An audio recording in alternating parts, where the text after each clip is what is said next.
التواب الرحيم واهدني واهدنا إلى الحق وإلى طريق مستقيم ببركة القرآن العظيم واعف عنا يا كريم واغفر لنا ذنوبنا بفضلك وجودك بكرمك يا أكرم الأكرمين ويا أرحم الراحمين Ya Rabbel Alemin, Şeyh Şamil'in torunları olan kardeşlerimiz bir hayır yapıyorlar. Dua ediyoruz. Niyetlerini kabul eyle ya Rabbi. Fetegabbeleha Rabbuha bikabulin hasenen sırrına mazhar eyle ya Rabbi. Müslüman olarak yaşamayı, Müslüman olarak bu dünyadan ebedi aleme göçmeyi nasip eyle.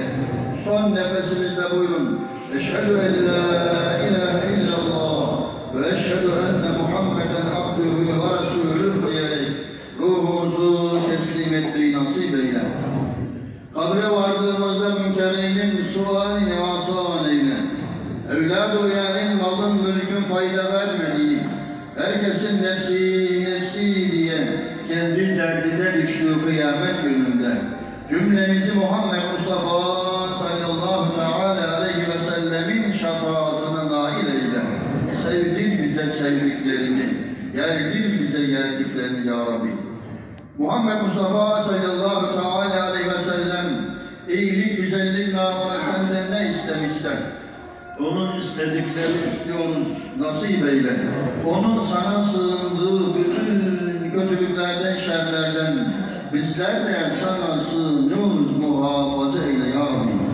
Görünen görünmez kazalardan, belalardan, fitnelerden, fesatlardan, yangınlardan, sellerden, depremlerden, trafik kazalarından, terör belalarından sen bizleri koru, muhafaza eyle ya Rabbi. Ya Rabbel Alemin, içimizde Ad kavminin işlediği günahları işleyenler var. Semud kavminin işlediği günahları işleyenler var.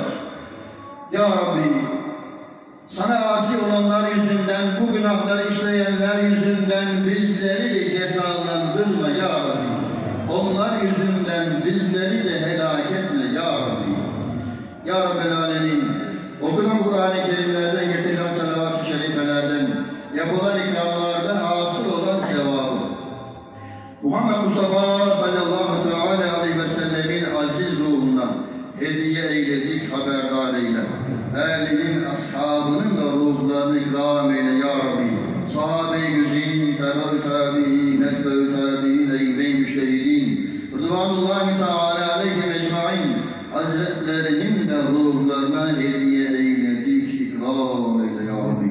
Şu anda burada bulunan, amin diyen cemaatimizin yakınlarından, ebediyete gidenlerin de ruhlarına vasıl eyle, ikram eyle, haberdar eyle ya Rabbi.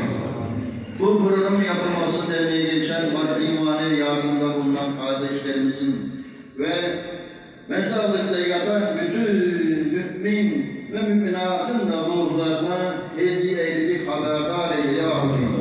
Ya Rabbel Alemin, 21 Mayıs tarihinde bunlar asırlarca önce Kafkasya'dan bu memlekete göç ederken yollarda harap olan, vefat eden kardeşlerimizin de ruhlarına hediye eyledik, haberdar eyle ya Rabbi. Ya Rabbel Alemin, hasta kullarına şifa, derdi kullarına deva, boşluk kul vedalar ihsan eyle. Esselatu vesselamu aleyke ya Resulallah, esselatu vesselamu aleyke ya Habiballah, esselatu vesselamu aleyke ya seyyidel evveline vel ahirin ve selamun alel murselin velhamdülillahi rabbil alemin. Lillahi Teala'l-Fatiha.